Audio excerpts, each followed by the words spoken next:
Hello, everyone. Welcome to the Detox Day 3.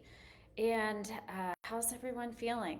Yeah, it's like the symptoms might really be setting in right now for you. I know my digestion was really off yesterday. It's better today, but it's just interesting how when you start changing those patterns and the things that you feed your body or the times or things like that, it does change things in our bodies. But our bodies are so amazing and smart and wise that they end up fixing the problem, or not fixing it, but they actually reset your system or reset your clock. So my digestion's feeling lots better today.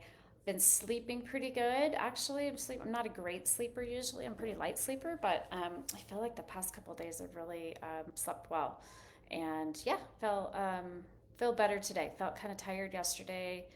Felt kind of heavy, kind of some sadness, which was interesting. Some kind of heavy emotion. So just so you know, that comes up. I mean, when we do the detox, a lot of times these emotions will come up for you.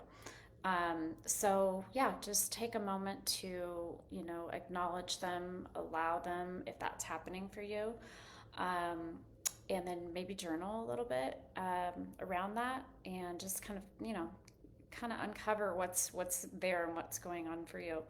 Um, our brains, they want to be comfortable, and they want to have, they want to seek pleasure, and they want to avoid pain, and so it makes sense that we don't want to go there sometimes. But I would encourage you to get in the mess, as my friend calls it, because that's where the healing. If you don't feel it, you don't heal it. So yeah, just spend some time there, and offer yourself some time and compassion and stillness around those moments. Um, and yeah, so if you look on in your handbook on page 5, there's a whole list here of things that you might be experiencing, symptoms that you might be experiencing.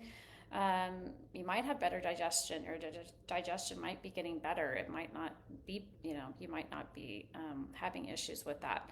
Or you might have issues, but it all tends to reset once we kind of get through and start clearing the toxins out of our body. Those things start to reset for you. There's a bunch of things on here: headaches, brain fog, things like that, achy flu like symptoms, mood swings, feeling heavier in terms of emotional, which I experienced yesterday. I kind of had that emotional heaviness. So just know that all those things are normal.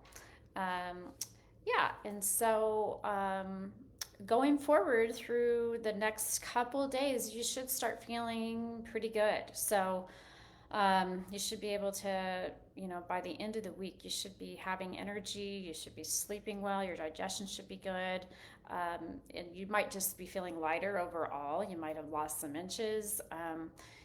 Yeah, interesting to note. So, yeah, when we get to Friday, we'll kind of recap and just see where we've been. Um, but yeah, if you're having cravings at all, which is a big one, I think, for people, especially if you eat a lot of sugar, or it could be alcohol, it could be caffeine. Sugar is a big one. Sugar is probably the most addictive substance. It's like, when you look at the studies, it's pretty crazy.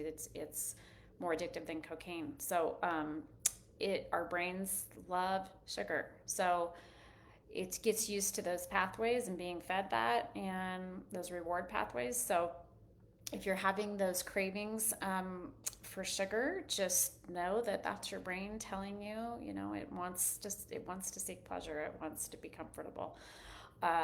But you are changing that up, and pat yourself on the back, because it's not easy to make changes. It's not easy to make these habit changes with food.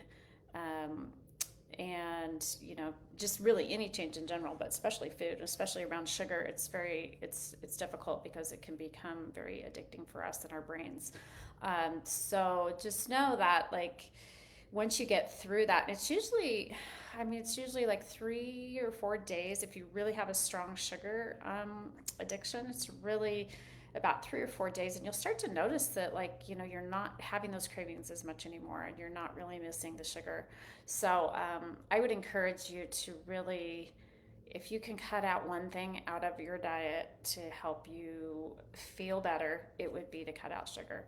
Um, so, yeah, it just creates all kinds of inflammation in our body, and it just messes with our hormones and our insulin levels and our cells. And it's just, it's not good.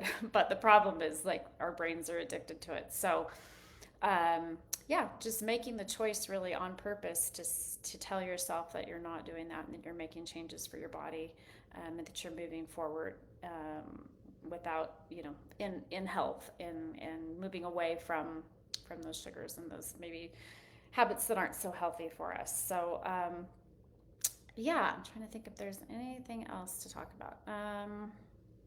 Yeah, and just if you are having challenges, whatever they might be, if you're just feeling like your brain's offering you things like, this is too hard, I don't want to do this, or you're feeling overwhelmed, or things are coming up and you feel like you don't have the capacity to do this on top of life, just really want you to lean into your why. And at the beginning of the detox, I asked you to jot down your why for doing this detox, and just really lean into your why, because that is the thing that's going to help you get through. It's going to help you get through the hard times. It's going to help you get through those challenges. And that's why, if it's something that's really meaningful to you, whatever that might be, that is the motivator for you. So I want you to lean into that. And yeah, so good luck with the rest of day 3. And hopefully you should be feeling better by tomorrow if you are feeling not so well today. So anyway, once again, if you have any questions at all, if you're coming up against any challenges, please feel free to reach out on the Facebook page, or for those of you that are not in the Facebook group, reach out to me via the portal. So I'm here to help and support, and I want you to be successful. So if you're struggling in any way or having challenges, please reach out. Okay, all right. Talk to you later. Bye.